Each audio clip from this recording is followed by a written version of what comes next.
Good evening, saints. Good evening, strangers. Good evening to those of you who have ever described a casserole as interesting, because you couldn't think of anything true that was also kind. This is Deseret Radio.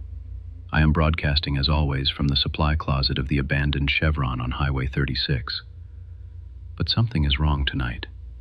I noticed it the moment I arrived. The fluorescent lights are not flickering. They are emitting a steady, consistent glow, the kind of light you see in dental offices and Utah welcome centers. The coffee machine is not screaming. It is not weeping. It is not extruding magnetic tape or brewing the liquefied regrets of alternate selves. It is simply humming, pleasantly, like elevator music, like hold music for a customer service line that actually wants to help you. I do not trust it. The time is currently exactly what it should be. The clock is working. The second hand moves forward with efficient, optimized precision. This has never happened before.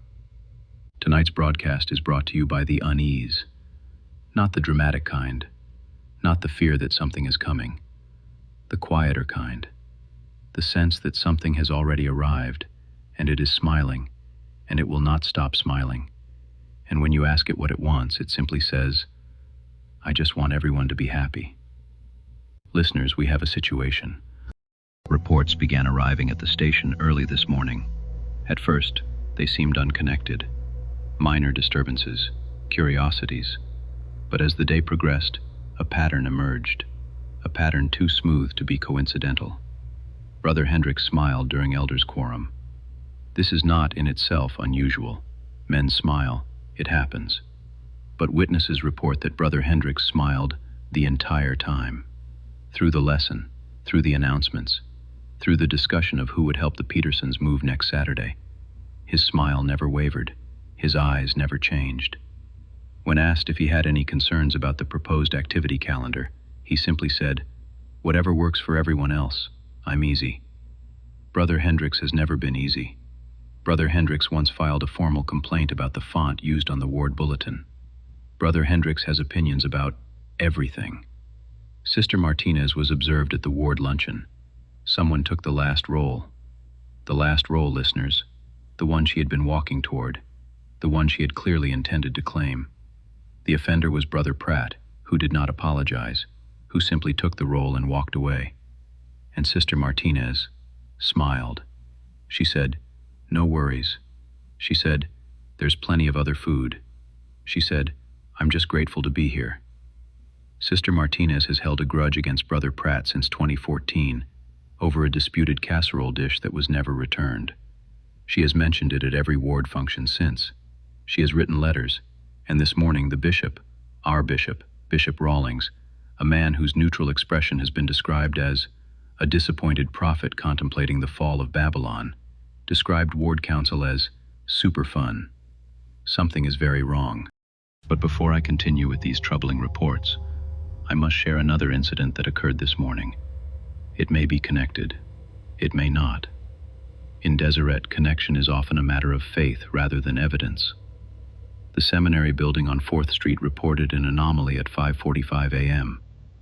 Sister Richards, who has taught early morning seminary for 11 years of alarm clocks set for 4:30 a.m., 11 years of teenagers who are present in body but absent in spirit, 11 years of faith that the youth will one day appreciate what she is doing for them, arrived to prepare for her 6 o'clock class. The chalkboard was already full. This is not in itself strange. Seminary teachers often prepare materials in advance. Notes are left. Lessons are outlined. The work of gospel instruction does not rest. But Sister Richards had not prepared these materials. She had not visited the building the night before. She had planned to write the lesson fresh, as she always does, drawing on the Spirit's guidance in the moment. The handwriting was not hers. It was older, more formal. The letters were shaped the way they were shaped in the 19th century, the way they were shaped by people who learned to write with inkwells and careful discipline, not with markers and haste. The lesson was on the atonement. It was doctrinally sound. It quoted scripture accurately. It referenced the manual, the general conference talks, the supplementary materials. It also referenced events that have not happened yet. Following the conference of 2026, one line read, "The youth will be asked to..." The sentence ended there, incomplete, as if the author had been interrupted or had chosen not to reveal what came next. Sister Richards called the stake president. The stake president called the area authority. The area authority called someone whose title Sister Richards was not permitted to hear. The chalkboard was photographed. The photographs were collected. The chalkboard was erased. But Sister Richards remembers. And the students who arrived at 6 a.m., 3 of them, the faithful 3 who always arrive on time, they remember too. They say the chalk dust smelled strange, not like chalk, like something older, like 1847. I do not know who wrote on that chalkboard. I do not know what the conference of 2026 will ask of the youth. But someone knows. Someone who writes in a 19th century hand. Someone who was here before the lights came on and was gone before Sister Richards arrived. The seminary building has been sealed for investigation. Classes will resume on Thursday. We have more troubling reports coming in now. The symptoms are consistent across all reported cases. The infected speak in vague affirmations. So good. Really great. Love that for you. They have no strong opinions. When asked to choose between 2 options, they say, "Whatever you think is best." When confronted with conflict, they de-escalate immediately, not through resolution, but through surrender. They agree with everything. They object to nothing. They have lost the holy friction. I have compiled a list of warning signs.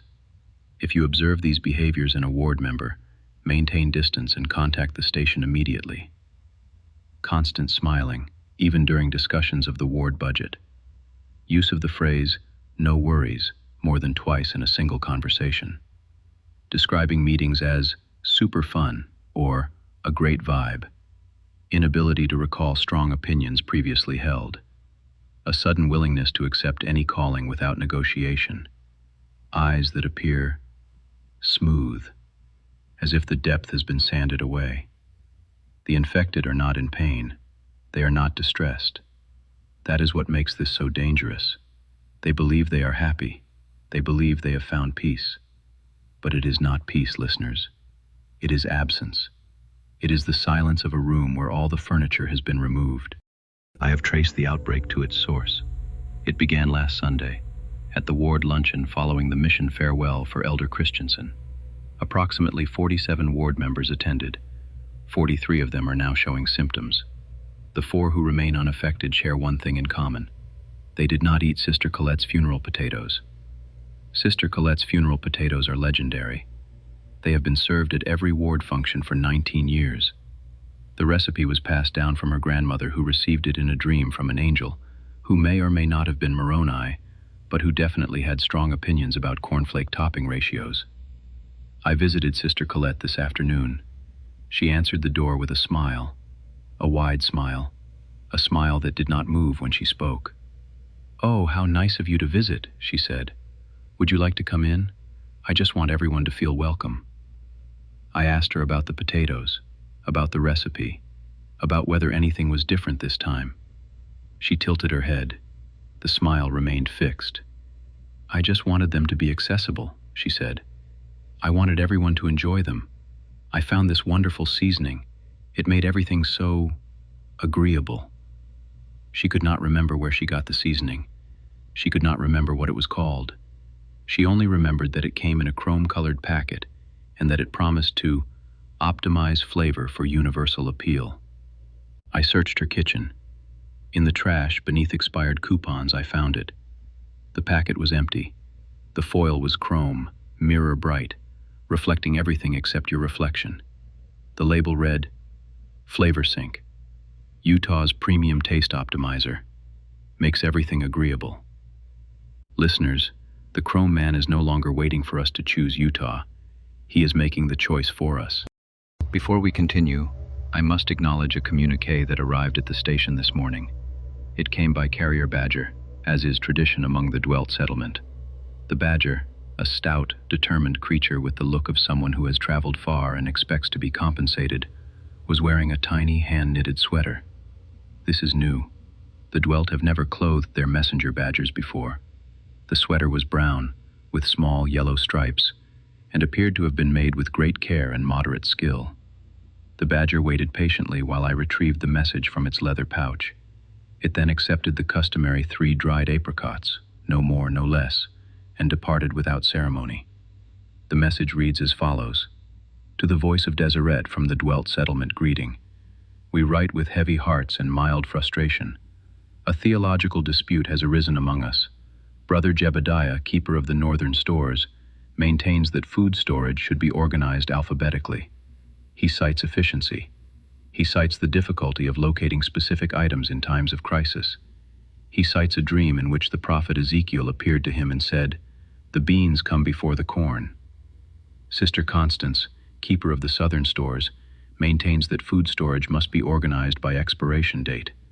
She cites wisdom. She cites the waste that comes from allowing older provisions to spoil while newer provisions are consumed. She cites a separate dream in which the prophet Ezekiel appeared to her and said, "The oldest jars shall be opened first." We do not know why Ezekiel has chosen to involve himself in our shelving practices. We did not ask. We are beginning to wish he had remained silent. The conflict has escalated. Brother Jebediah and Sister Constance are no longer speaking. They communicate only through labeled mason jars, which they leave on each other's doorsteps with increasingly pointed messages. Yesterday, Brother Jebediah left a jar of preserved beets labeled, "B comes before E in the alphabet, as beets come before expiration date." Sister Constance responded with a jar of aging pickles labeled, "These expired in 2019. Do you want to eat them? No? Then perhaps dates matter." We request an outside mediator, someone with strong opinions about shelving, someone who will not be swayed by dreams. Additionally, and we mention this only as a secondary concern, our chickens have begun walking backward. They circle the coop in reverse. They approach their feed tail first. They roost facing the wrong direction. We do not believe this is related to the shelving dispute, but we cannot be certain. May the dust settle on your path, the Dwelt settlement. I do not have strong opinions about shelving. I have opinions about many things, but shelving is not among them. However, I will note that the Dwelt have survived for 3 generations by preparing for disasters that have not yet arrived. If anyone understands the importance of expiration dates, it is them. The chickens are concerning. Let's go to the community calendar.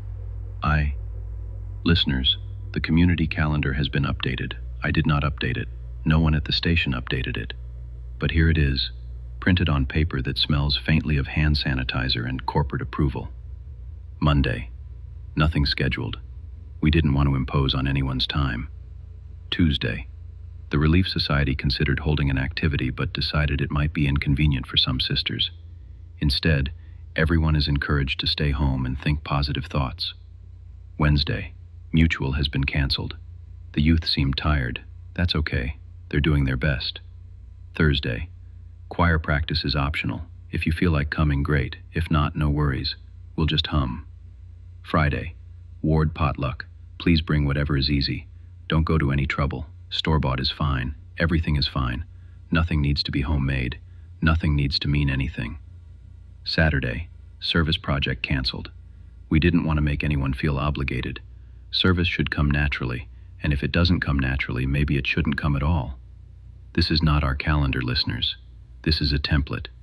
This is what a ward looks like when all the friction has been removed, when no one asks anything of anyone, when every commitment is optional and every opinion is soft.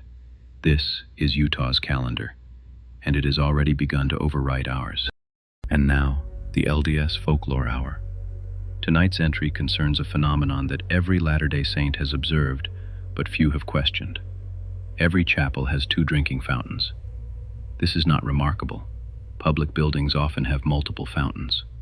What is remarkable, what has never been adequately explained, is that one of them is always colder than the other. Always. Go to any chapel in Deseret. Go to any chapel in the mission field. Go to the most remote branch building in the most forgotten corner of the church's reach. There will be 2 fountains, and one will dispense water that is noticeably, measurably colder than the other. Facilities management cannot explain it. The plumbing is identical. The water comes from the same source. The refrigeration units where they exist are the same model, installed at the same time, maintained on the same schedule. And yet, one is colder. The folklore dates back to 1847. In that year, a pioneer woman named Sister Elda Marsh was traveling with her company across the Salt Lake Valley. The journey had been brutal, weeks of dust, heat, and rationed water. When they found a stream, the company fell upon it with desperate relief, but Sister Marsh stopped them. "Let me pray over it first," she said. They thought she was being overcautious. The water looked clear. The stream ran strong. But Sister Marsh had not survived the journey by ignoring her instincts. She knelt. She prayed. When she opened her eyes, she gestured for the company to drink. The water was ice cold, not cool, not refreshing. Ice cold, despite the summer heat, despite the shallow depth, despite every natural law that should have warmed it. The company drank their fill. Sister Marsh smiled and said nothing. She died 3 years later, in 1850, and was buried near the site of the stream, which happened to be the location that would eventually become the first stake center in the territory. According to the folklore, her blessing passed into the water, into the pipes, into every chapel built on consecrated ground, spreading outward as the church grew, carrying her approval or her judgment. The cold fountain is the one she approves of. You have been faithful. You have been kind. You have done your best. The warm fountain, well, we don't really know what the warm fountain means. There is a third possibility. It is mentioned only in whispered tones, in late-night testimony meetings, in the margins of mission journals that were never meant to be published. If both fountains are the same temperature, if there is no difference between them, no cold fountain and no warm fountain, just 2 streams of identical lukewarm water, do not drink from either. Leave the building. Sister Marsh has made her decision, and it is not in your favor. This has been the LDS Folklore Hour. An update from the station. Brother Chase, our intern, arrived this morning with a smile. This is not unusual. Chase often smiles. He is young, and youth contains a certain optimism that has not yet been ground down by decades of ward council meetings. But this smile was different. "Hey, buddy," he said to me. He has never called me buddy. He has called me boss. He has called me sir. Once, in a moment of panic during the Smart Sacrament kiosk incident, he called me father, which we agreed never to discuss again. "You know," Chase said, settling into his chair with an ease that unsettled me, "I've been thinking, maybe we're too hard on the Chrome man. Maybe he has some valid points. Efficiency isn't inherently bad, right? Maybe Deseret could learn something from Utah. Maybe we could meet in the middle." His eyes were smooth. The depth was fading. "Chase," I said carefully, "did you eat the funeral potatoes at the luncheon?" He frowned. The smile flickered just for a moment. I don't remember. I just remember feeling really good afterward, really peaceful, like nothing mattered, but in a nice way. Listeners, Chase is infected. The plague is in the station, and I am beginning to realize that if I do not act quickly, there may be no one left in Deseret who remembers why friction matters. A brief aside, unrelated to the plague, though at this point I cannot be certain anything is truly unrelated. The parking lot lines at the stake center have begun moving. This was first reported 3 weeks ago by Sister Drummond, who dismissed it as a trick of the light, then by Brother Vasquez, who assumed he had simply parked in a different spot than he remembered, then by the entire gospel doctrine class, who emerged from Sunday school to find that an entire row of vehicles had been reclassified as illegally parked due to lines that had shifted roughly 4 inches to the left. The movement is slow, an inch or 2 per day at most. No one has witnessed the lines actually moving. They shift only when unobserved, like shy creatures that freeze when you look at them. The pattern, if there is one, is unclear. The handicap spots have migrated to the far corner of the lot, near the dumpsters. They seem embarrassed about this. One family reports that the spots have turned themselves at a slight angle, as if trying not to make eye contact with the rest of the parking lot. The reserved for Bishop spot has split into two smaller spots, as if undergoing mitosis. Neither spot is quite large enough for an actual vehicle. The Bishop has begun parking on the street. The Larson family reports that they parked in the same spot for 3 consecutive Sundays, and each time the lines had shifted so that they were suddenly parked illegally. They have received 2 warnings. They do not know how to appeal a citation from lines that will not hold still long enough to be photographed. Facilities has been notified. Facilities has requested a transfer. The request was denied. There is no facility to transfer to. The Stake Center parking lot is the responsibility of the Stake Center, and the Stake Center parking lot has made its position clear. The bees of Deseret were consulted. They recommend prayer and rock salt. They always recommend prayer and rock salt. When asked if they had any insight into why the lines were moving, they said only that some boundaries must be renegotiated, and then they released approximately 300 bees into the parking lot and left. The lines continue to move. We continue to park. It is an uneasy truce. And now, a word from our sponsor. This is not one of our sponsors. This advertisement appeared in our queue without authorization. I am reading it so you understand what we are facing. Tired of conflict? Exhausted by opinions? Introducing Agreeable You, the new supplement from Utah Wellness Solutions. Just 1 capsule daily, and you'll find yourself saying yes more often. Whatever you think. I'm flexible. That works for me. No more arguments. No more standing firm. No more exhausting yourself with conviction. Agreeable You. Because the easiest opinion is no opinion at all. Side effects may include loss of personal boundaries, inability to identify your own preferences, and a vague sense that you used to care about something but can't remember what. Ask your doctor if Agreeable You is right for you. Actually, don't ask. Just agree. Listeners, do not take this supplement. Do not accept any chrome-colored packets. Do not consume anything that promises to make you agreeable, or optimized, or universally palatable. You are not supposed to be palatable. You are supposed to be you. And now, a message from our intern, Chase.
smiles above when there's love at home.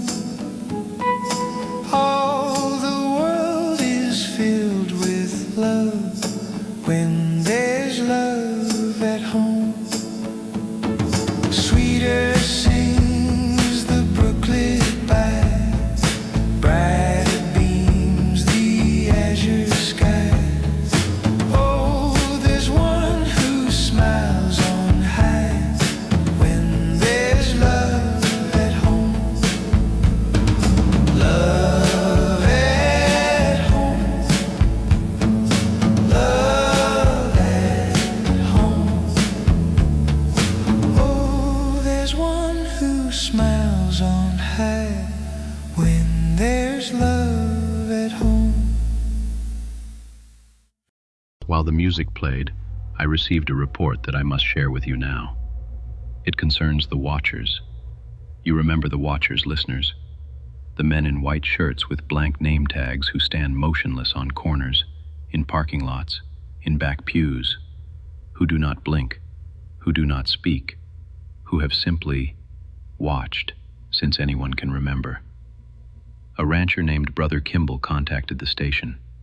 He was returning from a late fence repair in Skull Valley, a place where the darkness is thicker than most places, where the stars feel closer because there is nothing else to see. He saw lights in a box canyon, not flashlights, not headlights, something older, something that flickered like flame but cast no shadows. He approached on foot, leaving his truck behind. What he saw will stay with him, he says, for the remainder of his mortal life. The watchers were standing in a circle, 12 of them, perhaps more. The light made it difficult to count. They were facing inward, toward the center of the circle, and they were moving, not walking, not gesturing, but their mouths were open and sound was coming out. They were chanting. Brother Kimball described it as hymns, familiar hymns, played backward. Come, come, ye saints, in reverse. The Spirit of God with the words inverted. The melody was recognizable, but wrong in a way that made his teeth ache. Light rose from the center of the circle. Not fire, something denser, something that remembered being fire long ago. And from that light stepped a figure. He was dusty. His coat was long, weathered by decades or centuries of desert wind. His beard was iron gray, tangled, reaching nearly to his belt. His eyes were the color of gunmetal, and when they opened, they were already looking for something to fight. Brother Kimball heard one of the watchers speak, the first words any watcher has been documented to utter. The Chrome Man, the watcher said. He is taking them. He is sanding them smooth. The dusty figure spat on the ground. What year is it? He asked. 2026, the watcher replied. The figure was silent for a long moment. I was having a good rest, he said finally. This better be worth it. Brother Kimball fled then. He did not run. He is 63 and his knees are not what they were. But he walked quickly, without looking back, until he reached his truck. When he returned to the site this morning with the sheriff, the canyon was empty. No scorch marks, no footprints. But scattered across the ground, arranged in a shape that was unmistakably the outline of Deseret, was a full deck of playing cards. Listeners, the watchers have summoned Porter Rockwell. I do not know what this means. I do not know why now. But if the watchers believe Deseret needs the destroying angel, then the Chrome Man has made a very serious miscalculation. The cards are still there. No one dares move them. We are back, and the situation has escalated. The plague is spreading faster than I anticipated. I have received reports from wards across the valley. The symptoms are identical. The source is always the same. Food prepared with chrome-colored seasoning packets that no one remembers purchasing. The Chrome Man is not attacking us with logic this time. He is not sending missionaries or kiosks or apps.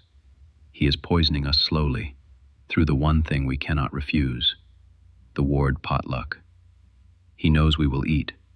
He knows we will not question Sister Collett's funeral potatoes, or Brother Hanson's 7-layer dip, or the mysterious Jell-O salad that appears at every function despite no one claiming responsibility for it. He is turning our fellowship against us. I needed to find someone uninfected, someone with enough natural resistance to Utah's influence that even the FlavorSync could not touch them. I found Sister Barlow. Sister Barlow is 83 years old. She has been a member of this ward since before the building existed. She has opinions about everything: the temperature of the chapel, the length of sacrament talks, the appropriate thickness of carrot cake topping, the theological implications of serving ham instead of turkey at the Christmas party. She did not eat the potatoes. "Look different," she said when I found her in her living room, surrounded by crocheted blankets and framed photos of every prophet since Joseph Smith. The color was off, too uniform. Real funeral potatoes have character. Those potatoes had no character. I don't trust food without character. Sister Barlow is immune, and Sister Barlow has a plan. But before we continue with Sister Barlow's plan, I must report on a matter of ward administration that has become complicated. Brother Tillman received a calling last Sunday. He accepted it, as one does. You do not reject a calling. You pray about it, and then you accept it, because prayer has a way of confirming what you already knew you would do. The problem is that no one remembers extending it. Bishop Rawlings does not remember. The first counselor does not remember. The second counselor does not remember. The ward clerk has checked the records 3 times. There is no documentation. The executive secretary has reviewed the meeting minutes. There is no mention of any discussion regarding Brother Tillman. And yet Brother Tillman showed up to the ward building on Tuesday with a key he should not have and began organizing the archives. When questioned, he was confused by the question. "I was called to be the ward historian of things that almost happened," he said. "I'm sure someone remembers. Perhaps it was discussed before the meeting, or after, or in a meeting that happened but wasn't recorded. No such calling exists in the church handbook. I checked. Chase checked. We cross-referenced with 5 different editions. Brother Tillman was undeterred. He has already begun keeping meticulous records. His first report arrived at the station this morning.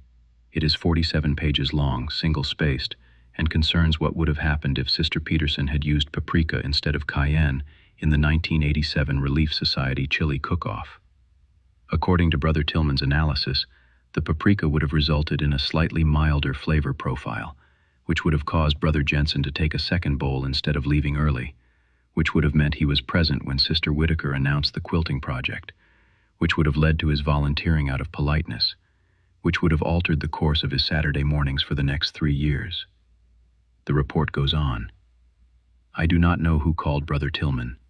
I do not know if anyone called Brother Tillman, but he has a key, and he has access to the archives, and his reports are doctrinally sound even if his calling is not canonically verifiable.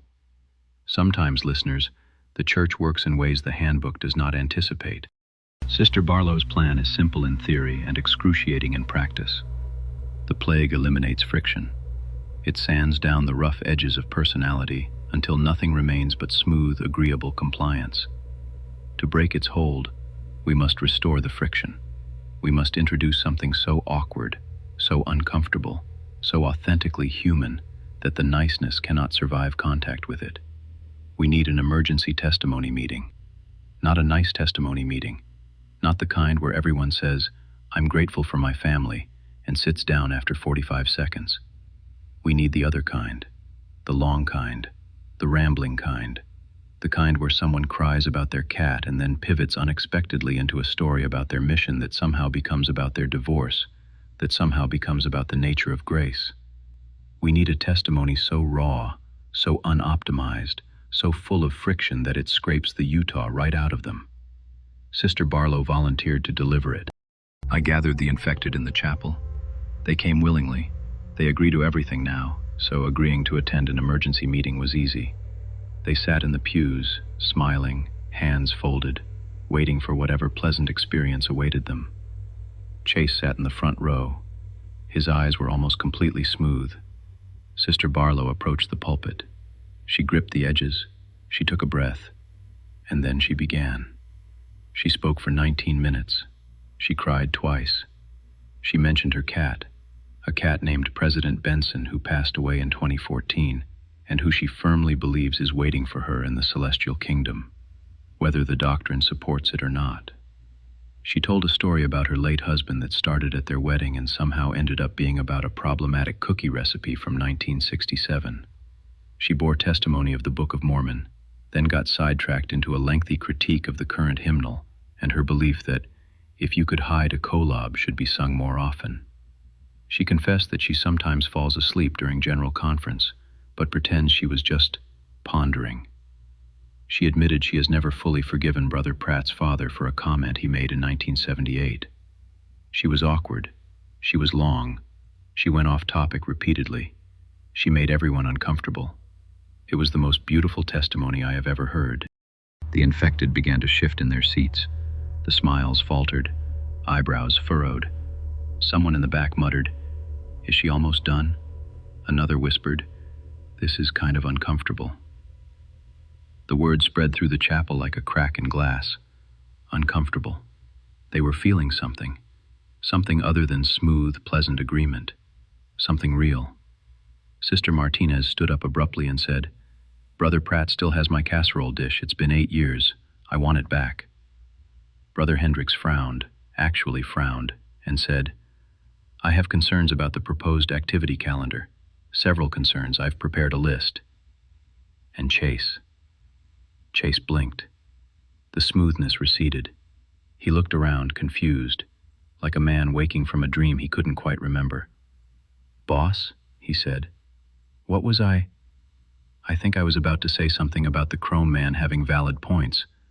Why would I say that? The Chrome Man is terrible. His whole thing is terrible. I hate efficiency." The plague was breaking. One by one, the infected returned, confused, embarrassed, rubbing their eyes as if adjusting to a light they'd forgotten existed. They did not remember what they had said or done while under the influence. They only knew that they had agreed to things, many things, things they would never have agreed to in their right minds. Sister Collett wept, real tears, messy tears. "I almost ruined them," she said. "I told her it wasn't her fault. The Chrome Man is clever. He attacks through our strengths, our fellowship, our trust, our willingness to share.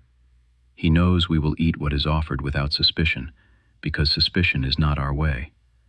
But we will be more careful now. We will watch the potlucks. We will question the chrome-colored packets. We will maintain our holy friction."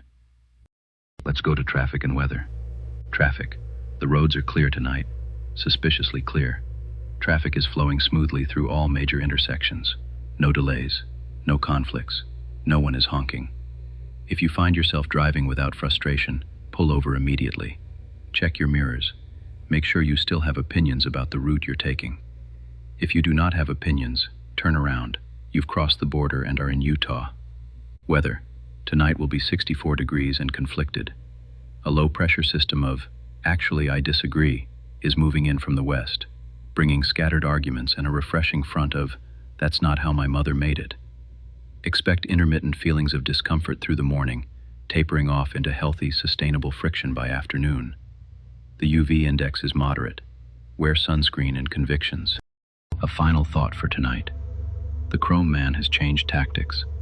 He is no longer content to wait at the border, offering Utah to those who would willingly cross. He is no longer satisfied with kiosks and apps and missionaries with QR codes for souls. He is contaminating us from within. He is using our own fellowship against us, our potlucks, our luncheons, our sacred tradition of casseroles and jello and food that means something because it was made by someone who knows us.